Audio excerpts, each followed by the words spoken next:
하나님의 말씀 사도행전 19장입니다. 사도행전 19장 23절에서 29절까지 봉독해 드리겠습니다. 제가 가지고 있는 성경은 신약성경 221쪽입니다. 23절부터 29절까지 봉독해 드리겠습니다. 그때쯤 되어 이 도로 말미암아 적지 않은 소동이 있었으니 즉 데메드리오라 하는 어떤 은장색이 은으로 아데미의 신상 모형을 만들어 직공들에게 적지 않은 벌이를 하게 하더니 그가 그 직공들과 그러한 영업하는 자들을 모아 이르되 여러분도 알거니와 우리의 풍족한 생활이 이 생업에 있는데 이 바울이 예배소뿐 아니라 거의 전 아시아를 통하여 수많은 사람을 권유하여 말하되 사람의 손으로 만든 것들은 신이 아니라 하니 이는 그대들도 보고 들은 것이라. 우리의 이 영업이 천하여질 위험이 있을 뿐 아니라 큰 여신 아데미의 신전도 무시당하게 되고 온 아시아와 천하가 위하는 그의 위엄도 떨어질까 하노라 하더라. 그들이 이 말을 듣고 분노가 가득하여 외쳐 이르되 크다 예배소에 사람의 아데미여 하니 온 시내가 요란하여 바울과 같이 다니는 마게도냐 사람 가이오와 아리스다고를 붙들어 일제히 연극장으로 달려 들어가는지라. 아멘.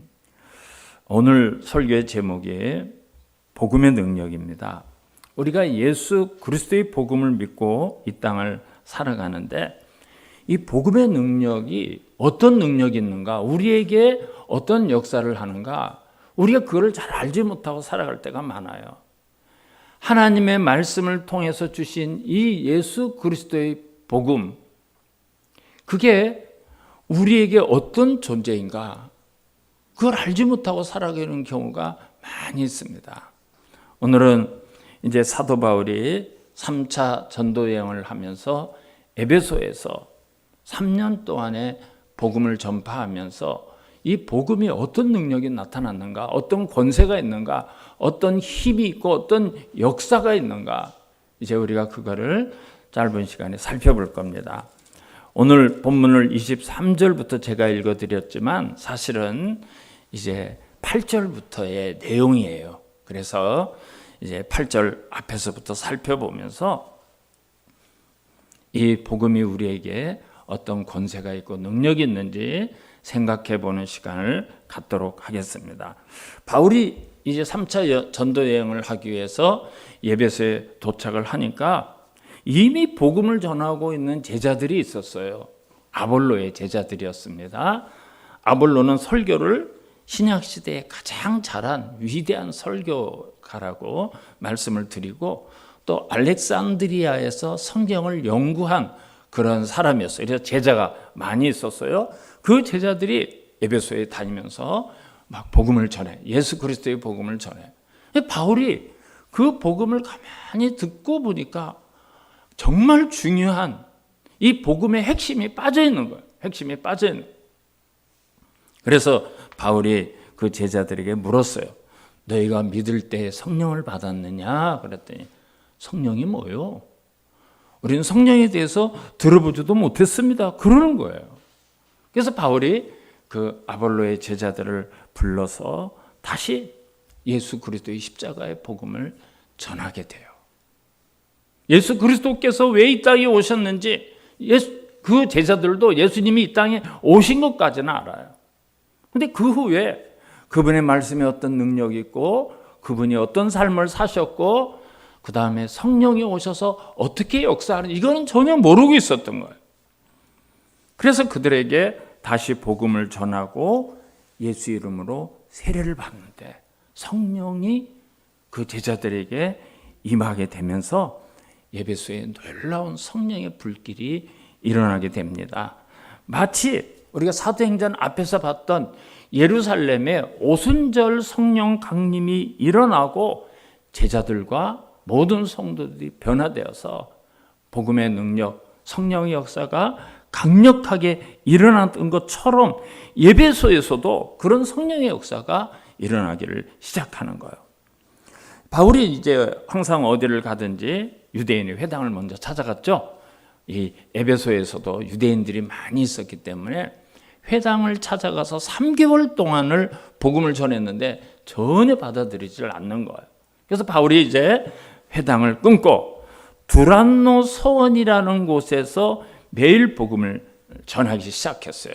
이 두란노 서원이라는 것은 뭔가 하면 오늘날의 학교와 같은 거예요. 두란노라는 사람이 이렇게 학교를 만들어 놓고 철학도 가르치고 여러 가지 학문을 가르치는 그러한 곳이 두란노 서원이었는데, 그 당시 이 에베소 사람들, 중동 사람들의 삶이 어떠했는가 하면 11시부터 점심시간이에요. 그래서 점심을 먹고는 낮잠을 자는 거예요. 언제까지 자는가 하면 4시까지 자요. 4시까지. 그러면 좋겠죠? 11시부터 4시까지 5시간을 업무도 안 봐요. 장사도 안 해요. 그냥 조용한 거예요. 그래서 두란노 서원도 11시부터 4시까지 아무것도 안 하는 거예요. 바울은 됐다. 내가 이 두란노 서원에서 이 시간에 모든 사람이 잠을 잘 때 복음을 전해야 되겠다. 막 사람들이 다 잠자고 조용한데 이곳에서 사람들을 모아서 예수 그리스도의 복음을 전하기를 시작해요. 2년 동안을 복음을 전했다고 그렇게 성경이 기록하고 있어요. 자, 19장 10절부터 한번 볼까요? 10절부터 12절까지 제가 한번 읽어드릴게요. 9절 끝을 보면 두란노 서원에서 날마다 강론하니라 그랬어요. 10절부터 읽을게요. 2해 동안 이같이 하니 아시아에 사는 자는 유대인이나 헬라인이나 다 주의 말씀을 듣더라. 굉장히 많은 사람들이 두란노 서원에 와서 이 아시아라는 나라, 자, 우리가 사는 지금 아시아가 아니라고 말씀을 드렸죠. 터키의 한 부분이에요. 많은 사람들이 거기 와서 말씀을 듣고 또 말씀을 배우고 그런 시간을 가졌어요.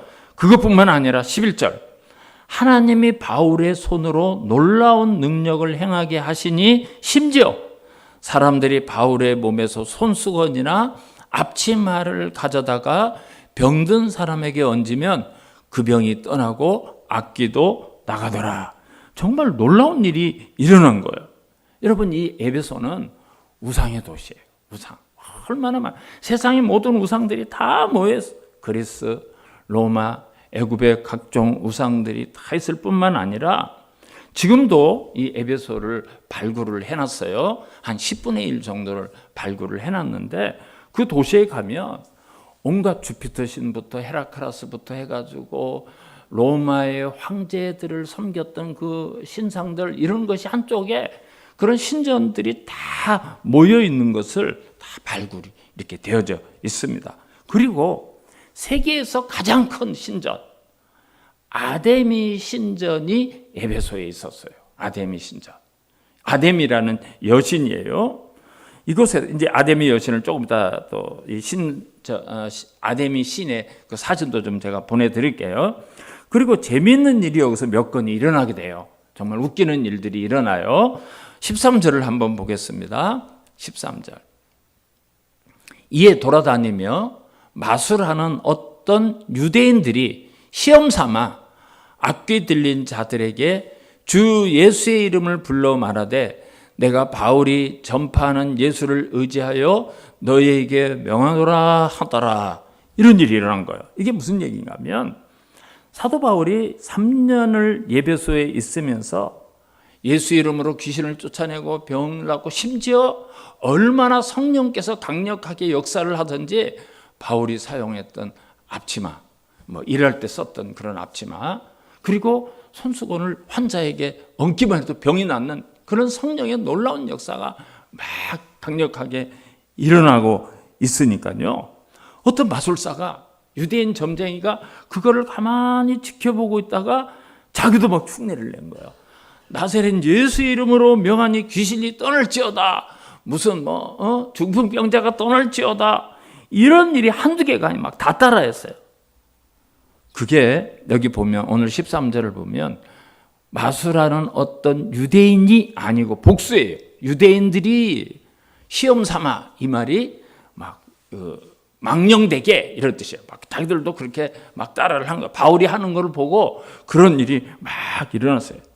여러분 어느 정도였는가 하면 3년 동안 이 에베소에서 사도 바울이 얼마나 많은 기적을 일으켰던지 이 마술사들이 공부하는 교과서가 있어요. 그 교과서에 그 주문이 들어갔어요. 주문이 있는데 바울이 얘기했던 하나님이라고 하는 예수 이름으로 귀신이 떠나갈지어다, 무슨 병이 나을지어다, 그렇게 하라는 것이 교과서에 있어요. 교과서. 마술사들의 교과서가 있는데 지금도 그 증거가 있어요. 그래서 프랑스 파리에 있는 박물관에 보존이 되어 있는데 이렇게 기록이 되어 있다고 그래요. 마술 문서 574번에 파피루스로 이렇게 되어 있는 3018행, 그 3018번째 줄에 보면 그들이 사용하는 주문이 이렇게 기록이 되어 있다고 그래요.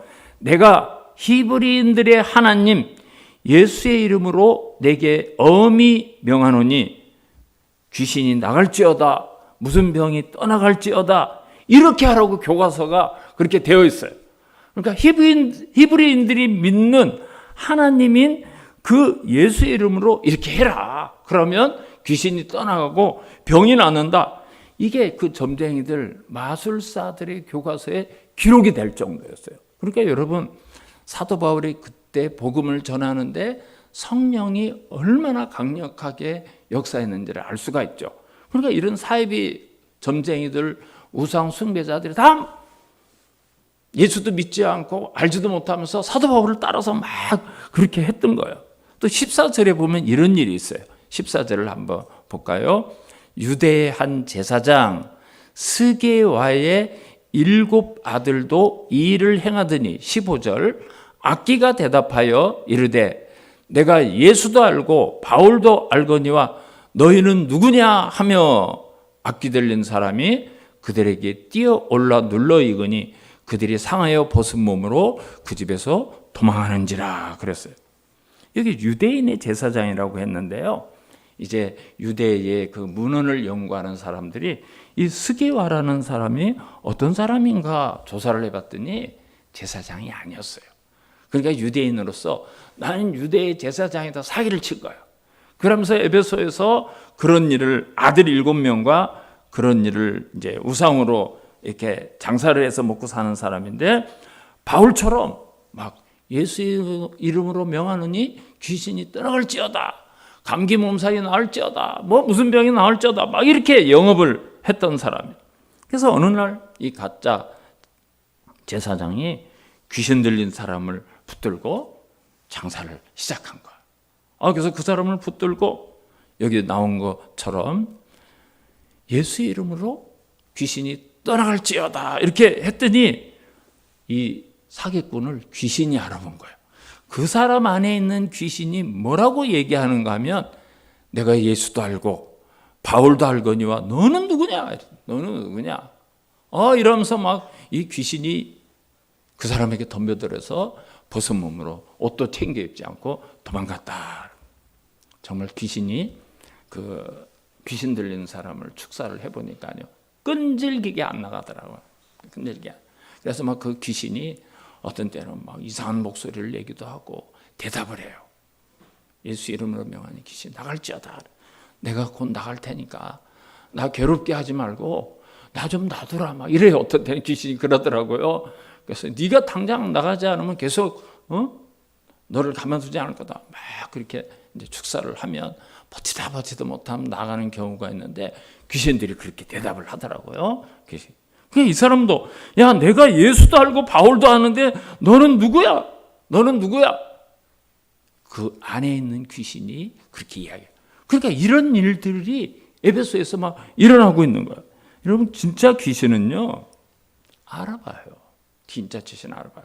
성경에 그런 일이 많이 있잖아요. 성경에 마가복음 1장 23절을 보면 예수님이 가버나움 회당에서 사람을 가르치는데 그 회당에 마침 더러운 귀신 들린 사람이 있었어요. 그런데 그 사람이 예수님을 보자마자 막 소리를 지르기 시작하죠. 나사렛 예수여, 우리가 당신과 무슨 상관이 있나이까? 우리를 멸하러 왔나이까? 나는 당신이 누구인지를 아노니 하나님의 거룩한 자녀이다. 알아봐요. 귀신들은요, 하나님을 알아보고 성령에 충만한 사람, 예수 믿는 사람도 알아봐요. 진짜 귀신은 진짜 알아봐요. 마가복음 5장을 보면 예수님이 거라사인 지방에 딱 들어갔는데 그 무덤 사이에 귀신 들린 사람이 있었죠. 막 이 사람이 달려와서 예수님 앞에 무릎을 꿇으면서 절을 하면서 소리를 지르기 시작하죠. 지극히 높으신 하나님의 아들 예수여, 나와 당신이 무슨 상관이 있습니까? 나를 괴롭히지 마옵소서. 알아요, 귀신은. 예수 그리스도께서 사탄의 세력을 멸하러 왔고 그들을 멸망시킬 권세가 있다는 걸 알아요. 쫓겨나갈 수 있다는 걸 알아요. 그러니까 예수님 앞에 달려와서 자기를 괴롭히지 말아달라고 막 부탁을 하는 거예요. 그래서 이 엉터리 주술사는 봉변을 당하고 도망가고 말았어요. 그러니까 예배소에는 바울과 함께하는 성령님, 바울이 이제 성령에 대해서 설명을 하니까요.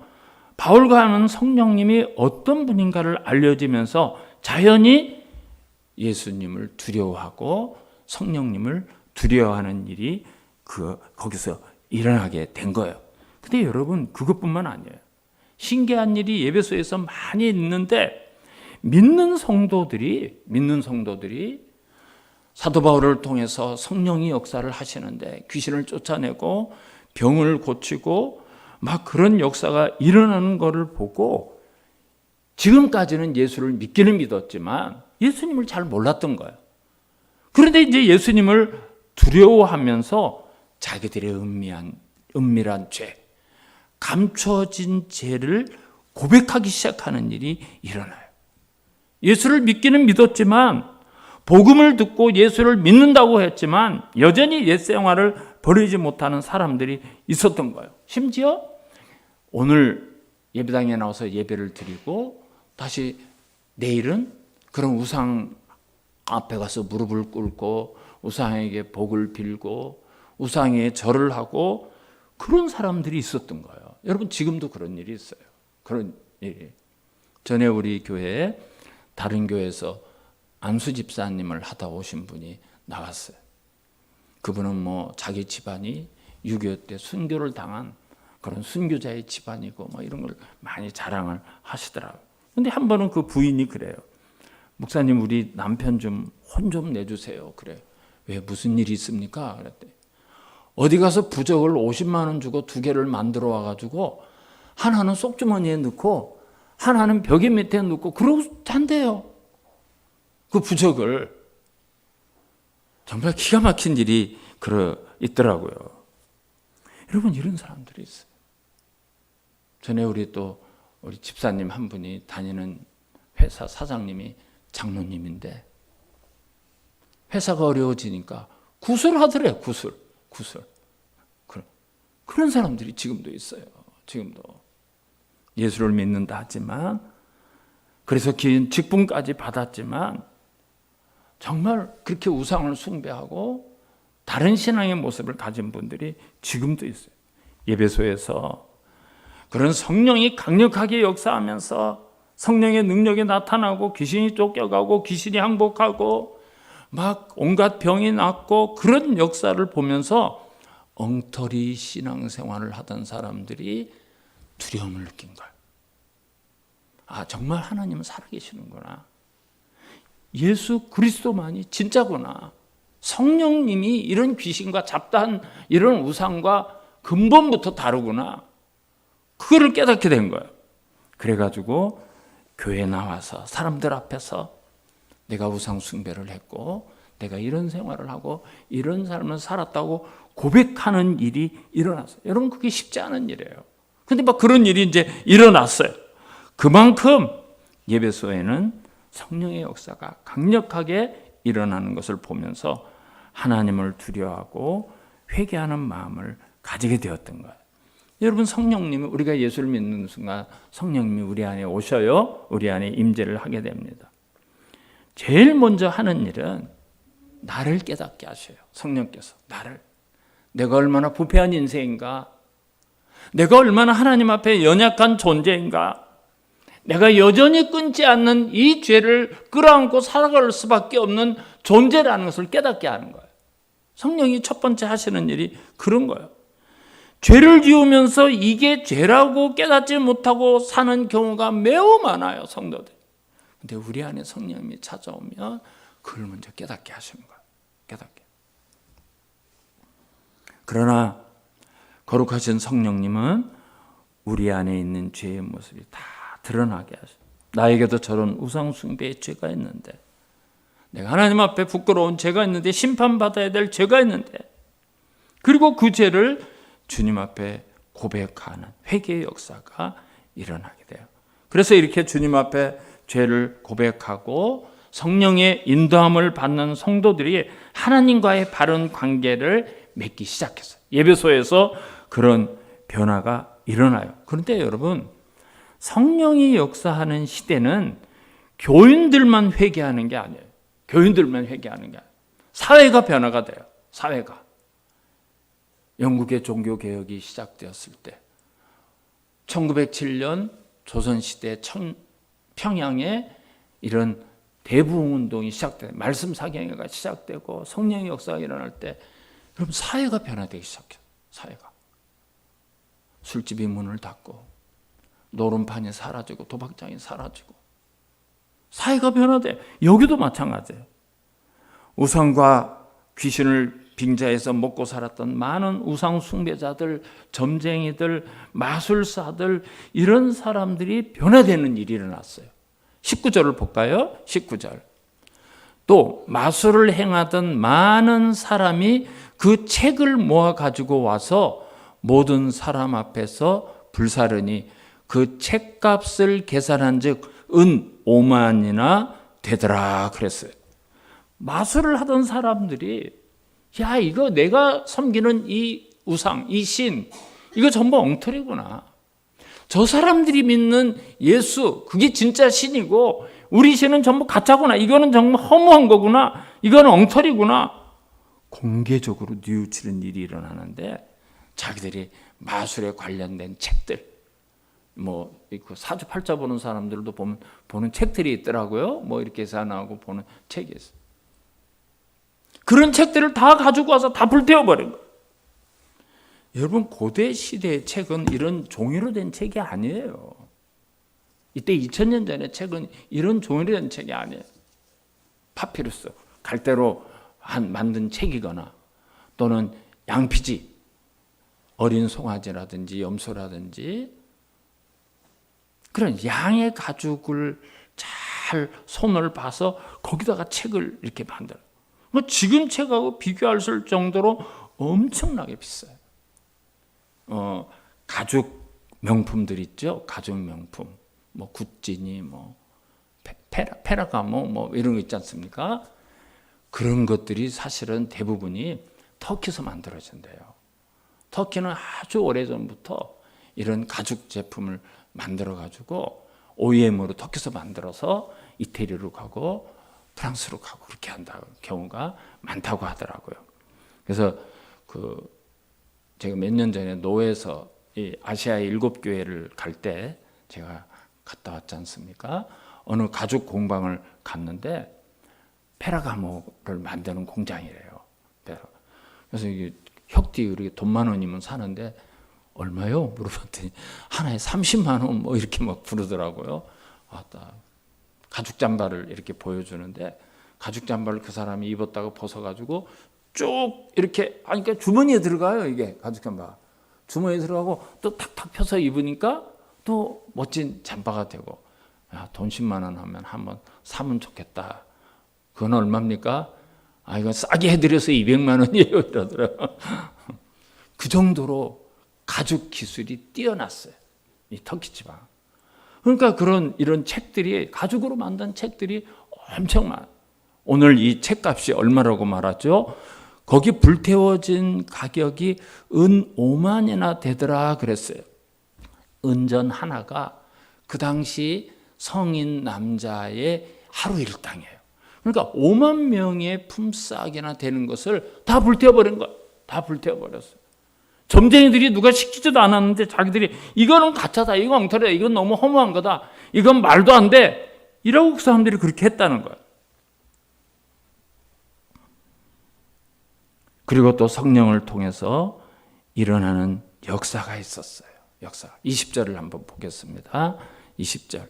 이와 같이 주의 말씀이 힘이 있어 흥왕하여 세력을 얻으니라 그랬어요. 여러분, 예배소에서 일어났던 이런 성령의 역사, 이런 역적인 각성, 부흥의 역사의 진원지가 무엇이라고 말씀하고 있습니까? 말씀이에요. 하나님의 말씀입니다. 바울에게 어떤 능력이 있는 게 아니에요.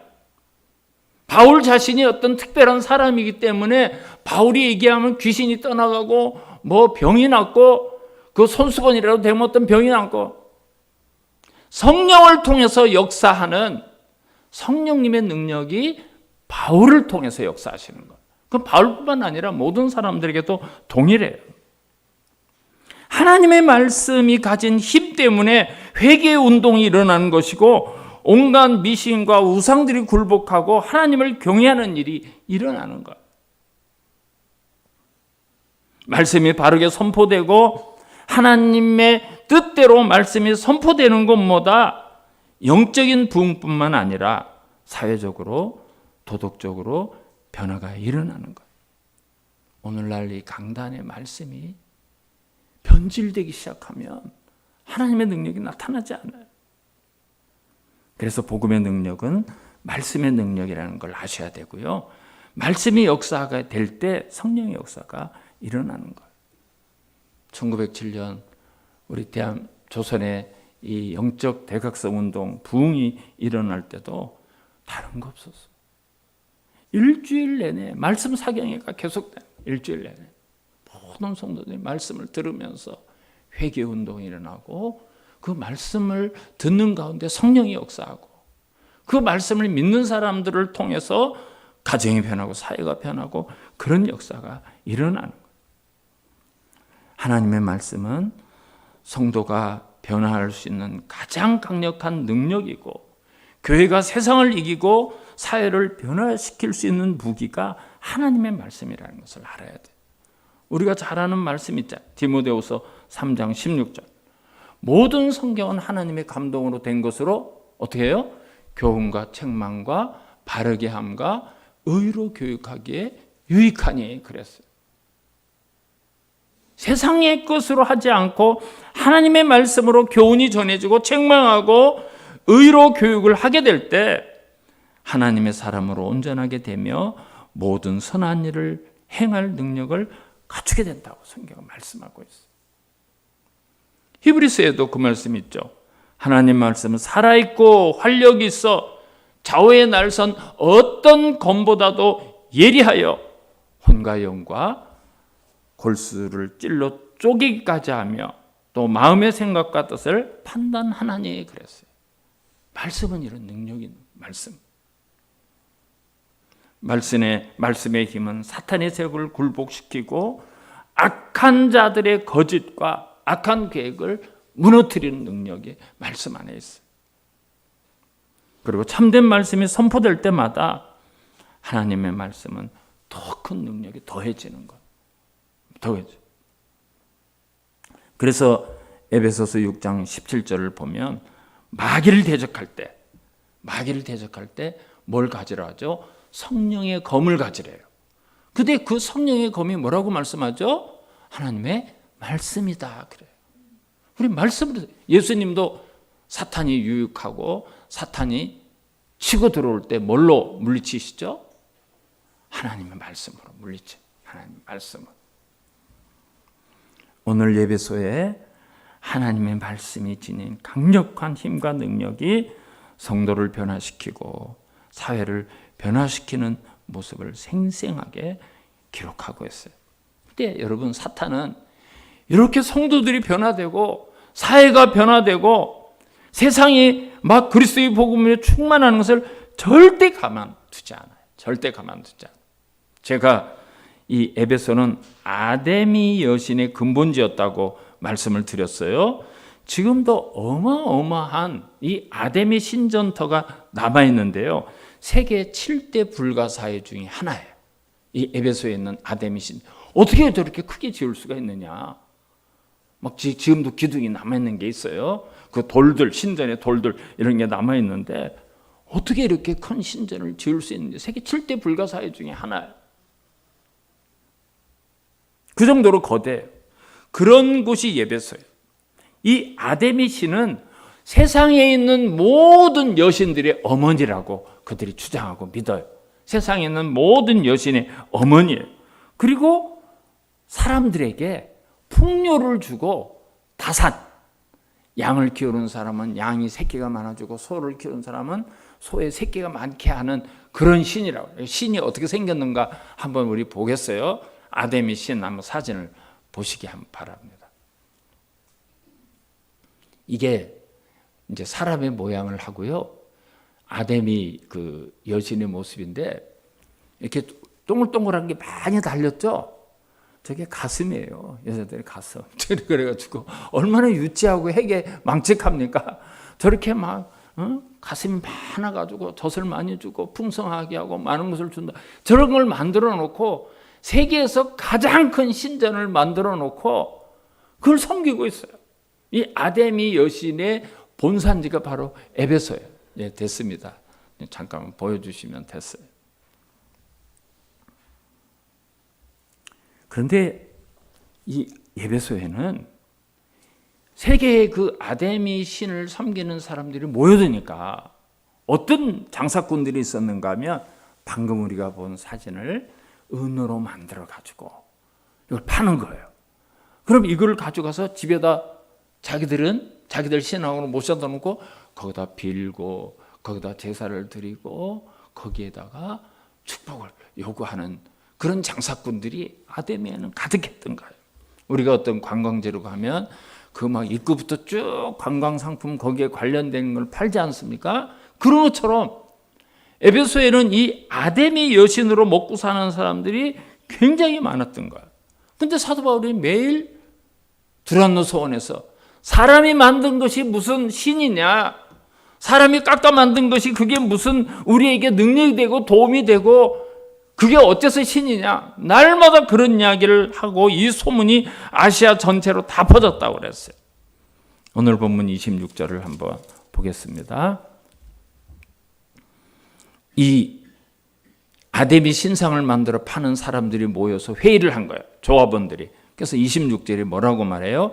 이 바울이 에베소뿐만 아니라 거의 전 아시아를 통하여 수많은 사람을 권유하여 말하되 사람의 손으로 만든 것들은 신이 아니라 하니 이는 그대들이 보고 들은 것이라. 그래가지고 영업에 지장이 생긴 거야. 장사가 안 되는 거야. 장사가 안 돼. 그래가지고 사람들을 선동해서 이 에베소에는 야외 극장이 큰 게 2개가 있는데 거기에 한 2만 5천 명이 들어가요. 지금도 막 그게 그대로 보존이 되어 있어요. 발굴된 거를 보면. 그러니까 그 지역의 인구의 10분의 1이 들어갈 수 있는 그런 경기장, 공연장을 만든다고 하더라고요. 그러니까 2만 5천 명이 들어가는 야외 극장이 있었다는 것은 인구가 25만 명이라는 거. 그 에베소의 인구가. 거기다가 이제 거기에 관련된 사람을 다 모아놓고 바울을 고발하기 시작하는 거예요. 바울 일당이 아데미 신을 무시하고 우리의 신이 가짜고 허무한 거고 필요 없는 거라고 해서 우리가 먹고 살 수가 없게 되었다. 이거 가만둘 수 없다. 이거를 우리가 다 고발을 해서 끝장을 내버리자. 이래가지고 바울하고 바울과 함께 복음을 전하는 사람을 고발을 하게 된 거예요. 그런데 하나님은요, 에베소를 사랑하사 에베소를 복음화시키기 위해서 그곳에 복음이 충만하고 그곳에 있는 많은 사람들을 구원하기 위해서 에베소의 권력자가 하나님이 보낸 사람이 있어. 하나님 보낸. 그 사람이 이런 재판하는 그런 거를 보고 바울에게 피하라고 이야기를 해요. 그것이 죄가 없다고 선언을 해요. 재판을 무효를 시켜버려요. 바울이 예전에 보면 얼마나 많은 매를 맞고 감옥에 들어오고 어려운 일을 당했습니까? 하나님은 그렇게 해서 그 감옥에 있는 간수를 구원시키고 그곳에 있는 죄수들을 구원시키고 그렇게 역사하기도 하시고, 지금은 이 에베소에 있는 수많은 영혼들, 우상을 섬기면서 살아가는 수많은 영혼들을 구원하기 위해서 성령의 강력한 역사가 일어나게 하면서 그곳에 집권자들도 바울을 용납하는 그런 사람을 앉혀놓고 바울을 오히려 피하라고 하고 보호해주는 그런 일이 일어나는 것을 우리가 볼 수가 있습니다. 이 일이, 그때 일어난 사건이 얼마나 큰 사건이었는지 바울이 고린도에 보낸 편지 고린도전서 15장 32절을 보면, 내가 사람의 방법으로 에베소에서 맹수와 더불어 싸웠다면 내게 무슨 유익이 있으리요, 그래요. 그러니까 에베소에서 자기를 공격하는 세력들을 맹수라고 얘기했어요. 내가 사람의 방법으로 싸웠으면 나 끝장났다. 근데 하나님께서 나를 보호해 주시고 하나님께서 막아주시고 하나님께서 싸워주셔서 에베소에서 복음을 전할 수 있었다고 고린도 교회에 보낸 편지에 기록하고 있습니다. 말씀을 정리하겠습니다. 하나님은 이 말씀을 통해서 성령이 역사하게 하셔요. 그리고 그 시대를 변화시키는 방법은 성령의 역사가 나타나야 돼요. 성령의 역사하셔야 돼요. 언제나 미국이라든지 종교개혁이 일어나든지 미국의 대각성 운동이 일어나고 한국의 부흥이 역사가 일어날 때 보면 말씀의 부흥이 일어나요. 사람들이 말씀을 사모하고요, 말씀을 온전하게 믿고 말씀을 붙들고 순종하게 될 때 세상이 변화가 됩니다. 오늘날 사람들이 말씀을 잘 믿지 않죠. 말씀을 두려워하지 않죠. 말씀을 그냥 지나가 패스. 나에게 힘든 거는 패스. 그거는 그렇지만 어떻게 그렇게 살아 패스. 성령의 역사가 나타나지 않아요. 2000년 전에 에베소에서 역사하셨던 성령님과 그때 주셨던 말씀은 오늘과 조금도 변하지 않았습니다. 동일합니다. 동일해요. 맹수와 같이 이 험한 세상에서 영원히 변하지 않는 하나님의 말씀을 붙들고 또 말씀을 통해서 역사하시는 성령을 의지할 때 우리 가정이 변화될 수 있고 우리 사회가 변화될 수 있고 이 세상이 변화될 수 있다는 믿음을 가지고 말씀과 성령의 능력으로 세상을 이기며 살아갈 수 있기를 주님의 이름으로 축원합니다. 하나님 감사합니다. 오늘 에베소를 사랑해 주셔서 말씀의 능력이 나타나게 하시고 성령의 능력이 나타나게 하셔서 에베소를 복음의 근거지로 삼아 주시고 유럽으로 열방을 향해서 에베소에서 복음이 나갈 수 있도록 사용하신 말씀을 우리가 함께 묵상했습니다. 하나님 말씀을 소홀히 하지 않도록 하시고 말씀을 온전하게 믿는 믿음으로 우리가 성령의 충만함을 받아서 우리의 가정이 변화되고 우리가 살아가는 세상이 변화되고 교회가 변화되고 성령의 역사가 언제나 우리와 함께하는 것을 체험하며 살게 하여 주시옵소서. 예수님의 이름으로 기도하옵나이다.